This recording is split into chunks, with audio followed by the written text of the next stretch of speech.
Oui, les protagonistes de cette matinée sont évidemment les auteurs de ce livre, et je vais donc être bref en soulignant son intérêt et ce sur quoi peut-être, par modestie, il n'aurait pas insisté.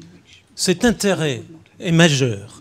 Les éditions Belfond présentent aujourd'hui au public, je crois, un grand livre sur la Corée du Nord, et pas seulement sur la Corée du Nord. Je crois que c'est un livre politique, mais aussi un livre d'une profonde humanité. Et tout cela à la fois. Je veux dire que, comme tous les livres importants, sa valeur vient de ce qu'il présente, des niveaux différents d'intérêt, différents mais complémentaires. Premier intérêt, vous avez l'aspect qu'on peut dire romanesque.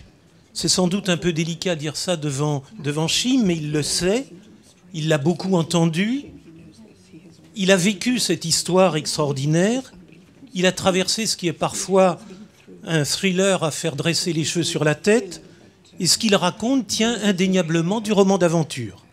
La réalité, sa réalité, c'est fait art, c'est fait littérature. Pensez aux ingrédients, il y a un lieu de détention, il y a une amitié très forte. Il y a un vieux sage également qui commence à réapprendre à Chine ce qu'est l'humanité. Et il connaît enfin la liberté après de grandes souffrances. Il y a notamment cette évasion tragique puisque son ami meurt. Évasion tragique, mais réussie finalement par Chine. Il faut avouer donc qu'on n'est pas très loin de l'évasion d'Edmond Dantès du château d'If ou de la sortie de Jean Valjean du couvent des Feuillantines dans Les Misérables. Et après tous ces obstacles apparemment insupportables, et bien un beau jour, Chine est parmi nous, qui parle, qui dialogue, qui réfléchit, qui sourit. Enfin, le miracle n'est pas loin parce que c'est pas un rêve ou c'est pas un roman ce qu'il a vécu, même si ça y ressemble. Et je crois que tout à l'heure, il témoignera de du fait que ce qu'il a laissé derrière lui est encore de ce monde, existe encore toujours.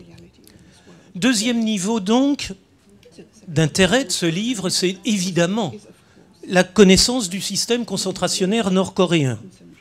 Il y a l'apport de Chine, qui parle de son quotidien, de travail, de brutalité, de sensation de faim permanente, la géographie si particulière du camp, son organisation administrative et au fond l'entreprise de désindividualisation et de déshumanisation qu'il représente. Et puis il y a l'apport de Blenharden aussi, qui lui nous fait remarquer que ce camp n'est pas le seul de ce genre, qu'il y en a une bonne demi-douzaine d'autres semblables, et une bonne centaine de plus petits pour des, je mets des tas de guillemets, coupables moins graves. Et il décrit les conditions dans lesquelles on peut être interné. Car en Corée du Nord, on peut être interné, même enfant, pour des raisons simples de filiation. Le grand-père étant jugé coupable, eh bien on arrête la grand-mère, on arrête les enfants, on arrête les petits-enfants. Il y a des variantes, naturellement, sur lesquelles je passe. Troisième niveau d'intérêt de ce livre, ce qu'il nous apporte pour la connaissance de la Corée du Nord. Le travail de Blenharden et Chim Dong-hyok nous permet de comprendre la hiérarchie verticale du pouvoir, la toute-puissance de l'État, la violence de ses agents, le sort fait aux femmes dans cette Corée du Nord qui se prétend révolutionnaire. Naturellement, tout n'est pas identique dans le camp et hors du camp, mais dans le camp, si vous voulez, on retrouve en concentré bien des aspects de la société nord-coréenne. Quatrième niveau, plus politique, l'intérêt de ce livre pour la connaissance de ce qu'est un État totalitaire. Sans doute, il y a en Corée du Nord des aspects qu'on ne trouve nulle part ailleurs. Par exemple, ces exécutions publiques auxquelles il faut assister obligatoirement 2 fois par an dans le camp, les tortures subies par Chine pour lui faire avouer qu'il était pour lui faire avouer un certain nombre de choses, mais le reste, Oui, on le retrouve en Corée du Nord comme dans d'autres pays totalitaires. Par exemple, la dénonciation qui est promue au rang de vertu morale. Qu'on se souvienne des statuts de Pavel Morozov, qui était dans l'Union soviétique stalinienne. C'était un garçon qui avait dénoncé ses parents parce qu'ils étaient considérés comme réactionnaires. Ceux qui s'intéressent plus à l'Asie se souviendront des souvenirs de Jean Pasqualini dans Prisonnier de Mao.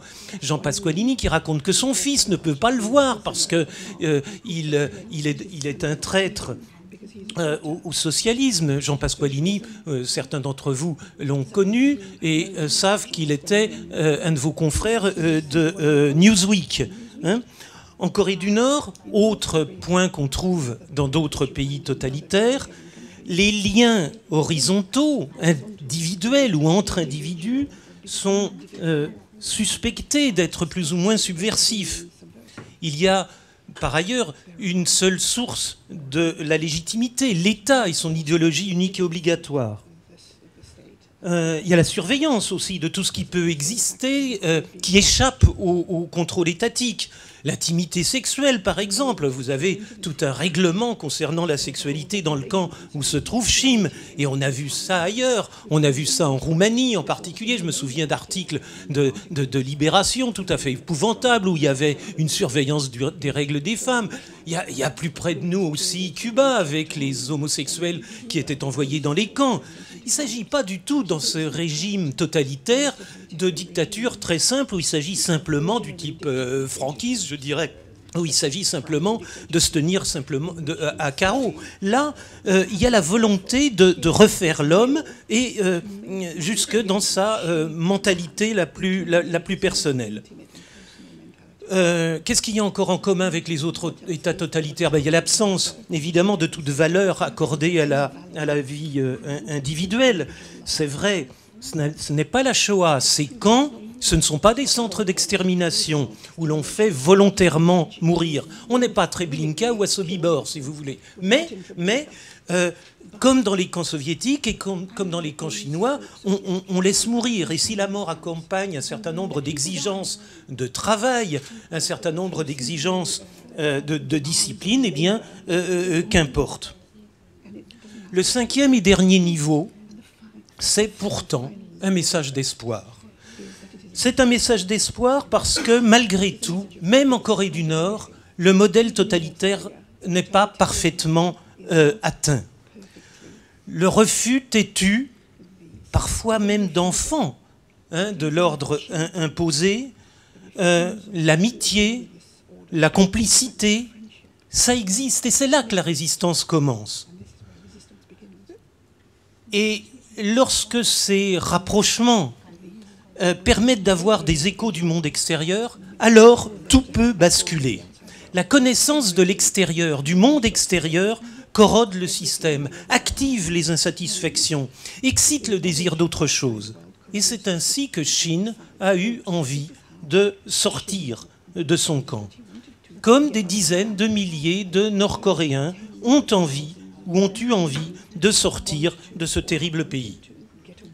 En ce sens, je crois que le livre donne une grande leçon stratégique pour que change la situation en Corée du Nord, puisque la force de ce régime tient tout particulièrement à la méconnaissance du monde extérieur de sa population.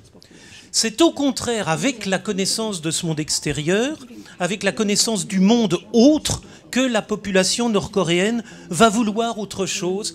Et la leçon que donne ce livre est qu'il faut que nous travaillions, comme on le fait aujourd'hui au fond, à faire savoir ce qui se passe en Corée du Nord, et ce que nous en pensons, et pourquoi nous le pensons, et avec quelle valeur, et avec quel contexte, avec quel mode de vie. Mais le faire connaître dans le monde entier, y compris dans la Corée du Nord elle-même. Car, au fond, il y a eu toute une chaîne qui a aidé Shin à réagir, toute une série d'étapes qui ont pu mener aussi, qui peuvent aussi mener la population nord-coréenne à la liberté. Il y a eu ce personnage qui s'appelle l'oncle, qui lui raconte des histoires, qui fait preuve d'humanité et qui lui parle aussi de ce monde extérieur. Il y a son ami Park. Il y a ensuite, quand il a réussi à s'évader, toute une série d'étapes qui entrent en jeu. Et puis enfin, il y a Blenheim. Il y a Blenheim après sa fuite. Et de la même façon, je crois, il y a toute une série d'étapes pour le peuple nord-coréen. Des tracts qui entrent dans le territoire nord-coréen, des émissions de radio, les marchandises. Il y a le récit que font les réfugiés qui vont en Chine et qui reviennent après avoir travaillé. Ils reviennent avec des marchandises, ils reviennent avec des cassettes, ils reviennent avec des téléphones, ils reviennent avec des récits, tout simplement, de la vie qu'on mène. D'où aussi cette vérité, je crois, il y a une vérité d'ordre politique, en somme, dans ce livre, mais aussi une vérité humaine, au fond, parce que Shin raconte qu'il ne concevait pas ce que l'oncle venu de l'extérieur lui racontait. C'est peu à peu, quand il a pris conscience, grâce à cette relation intime avec très proche avec cet homme, qu'il a compris qu'il y avait autre chose, et autre chose à souhaiter, et autre chose pour lui-même. D'où cette vérité qui me semble sortir sourdre dans tout ce livre. Il n'y a pas d'épanouissement humain que dans une relation avec autrui. Alors pour terminer, je remarque que ce livre semble rompre avec un intérêt habituellement centré dans la presse sur les événements géopolitiques et militaires de la Corée du Nord, ou bien sur les changements à la tête de l'État. Mais ce livre n'est pas à côté de ces préoccupations. Il faut, je crois, rappeler que l'horreur morale et politique que suscite la Corée du Nord elle-même, ou le régime nord-coréen, nous permet de mieux saisir la dangerosité potentielle de la Corée du Nord. Un pays si inhumain envers sa propre population ne peut naturellement pas avoir des objectifs démocratiques et pacifiques envers l'extérieur. Alors il est temps de revenir à nos deux auteurs, de les laisser répondre à vos questions. J'ajoute donc une dernière chose seulement sur la relation entre Blaine et Shin. C'est que Blaine s'est nourri du récit de Shin, mais il n'était pas simplement son porte-plume. Est-ce qu'on peut dire que lui connaissait mieux la Corée du Nord? Lui, Shin, qui vivait si durement dans sa chair, une réalité donc dont il avait une connaissance intime. Mais en même temps, Shin ignorait tout ce qui existait au-delà des barbelés de son camp. Ou bien était-ce Blaine, qui est correspondant du Washington Post dans la région, qui bénéficiait des efforts faits par les ONG, par les journalistes, en interrogeant d'anciens détenus, pour connaître le système des camps dans sa globalité, et au-delà, pour connaître l'ensemble de la société nord-coréenne. Mais en même temps, lui avait un savoir plus distancié, plus proche de celui d'un spectateur, d'un journaliste, d'un homme libre hors du camp et hors de la Corée du Nord. Je crois que c'est une manière un peu absurde de poser cette question naturellement. Les deux hommes, nos deux auteurs, forment définitivement une paire. C'est à deux qu'ils ont fait un livre dont on peut solennellement, mais aussi chaleureusement, je crois, les remercier.